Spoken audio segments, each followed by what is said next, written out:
Aujourd'hui, l'AMVQ a le plaisir de procéder à la remise de son tout nouveau prix, celui de la mascotte vétérinaire de l'année.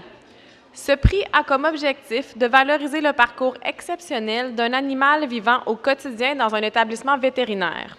Un animal membre à part entière de l'équipe médicale qui, par sa présence et sa personnalité, s'est attiré la sympathie et l'amitié du personnel comme de la clientèle.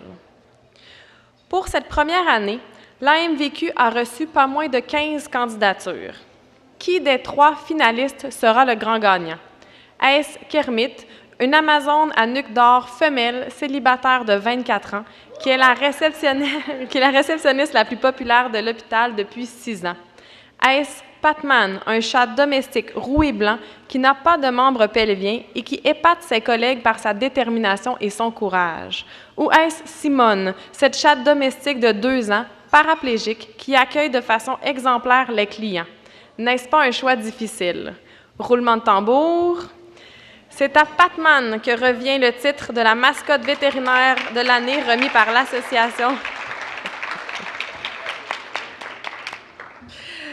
l'Association des médecins vétérinaires du Québec en pratique des petits animaux. Le jury, composé de 9 médecins vétérinaires et propriétaires d'animaux, a tout simplement craqué pour l'histoire de Patman.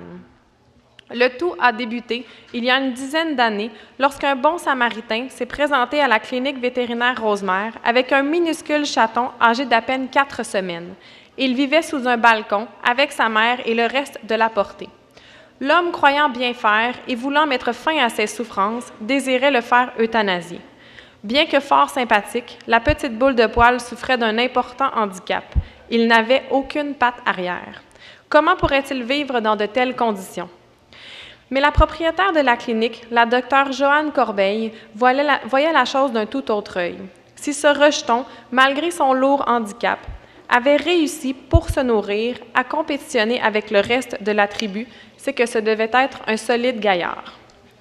Un bon examen physique, appuyé de radiographie, démontra qu'il n'avait qu'un demi-bassin, pas de fémur ni de tibia, un seul petit mognon constitué d'un métatarse et de 2 phalanges.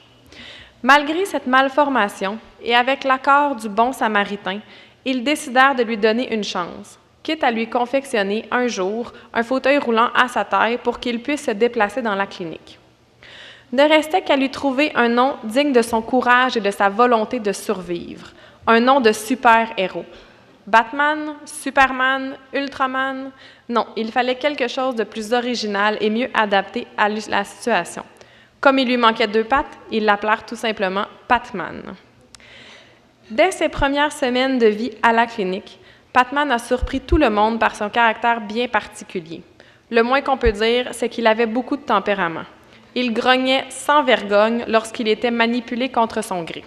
Normal, il était peu habitué aux humains et devait sa survie à sa forte personnalité.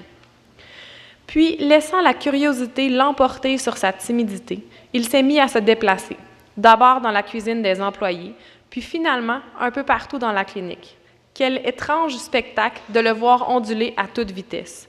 Nul besoin de fauteuil roulant pour Patman. Il circule à sa guise à la vitesse de l'éclair. Voilà maintenant plus de 10 ans que Patman vit à la clinique en tant que mascotte officielle.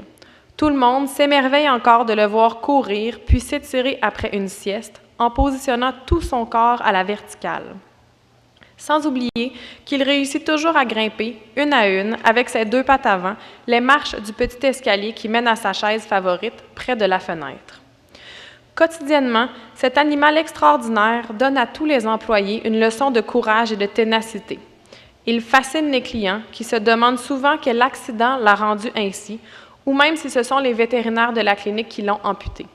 Chaque fois, ils demeurent surpris de savoir que tout cela est de naissance. Et la consigne est claire. Ne dites jamais à Patman qu'il est handicapé ou qu'il fait pitié. Il n'en sait rien et pour lui, une vie de chat, ça se passe sur 2 pattes et c'est très bien ainsi.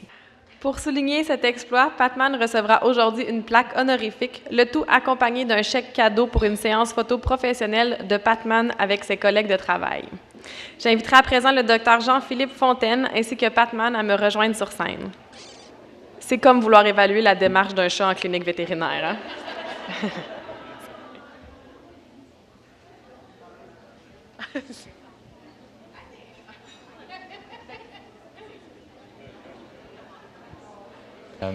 Puis c'est ça, c'est vraiment un très bel honneur là, que vous nous faites là, de nous remettre ce prix-là pour Patman. En fait, c'est très flatteur. Puis merci aussi pour ça. Félicitations aussi aux autres finalistes. Là, c'était des belles mascottes quand même, il ne faut pas se le cacher. Hein? Je pense que meilleure chance l'année prochaine. C'est très flatteur pour Patman, c'est ça, c'est sûr que c'est un chat clinique, hein, sa job c'est de se faire flatter, fait qu'il aime bien ça. S'il pouvait comprendre aussi qu'il est là pour se faire honorer, il serait vraiment content.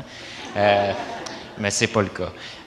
Donc c'est ça, c'est un chat qui est très persévérant. Il faut comprendre aussi par sa force de caractère là, que c'est là qu'il a réussi à persévérer puis à fonctionner. Mais aussi ce qui est impressionnant, c'est sa force là, au niveau des pattes avant. Vous n'auriez jamais vu un chat avec autant de force. Au niveau des pattes, des épaules, du poitrail et tout ça, là, il est vraiment musclé à la palpation parce que justement, là, il se lève là, complètement. Il ne nous fera probablement pas l'honneur là, de s'étirer comme il fait tous les matins là, quand il sort de sa cage, là, quand il va vraiment arquer son dos au-dessus de sa tête et même la queue là, par-dessus, ce qui est très impressionnant, mais ça dure 3 secondes par jour, puis personne n'est capable de le prendre en photo ou presque. Je pense que justement, il y a beaucoup de gens qui viennent à la clinique là, juste pour le voir, juste pour voir comment il est impressionnant. Là. Puis je pense que c'est une belle histoire là, de voir qu'un chat persévère comme ça en dépit de son handicap, mais qui, lui, dans le fond, ça y passe complètement au-dessus de la tête. Là. Il aime ça. Je pense qu'il a compris aussi que ça l'a motivé à monter les escaliers, tout ça, pour aller se coucher en hauteur. Là. Il veut être un chat normal, là, finalement. Fait que, un gros merci là, pour ce prix-là.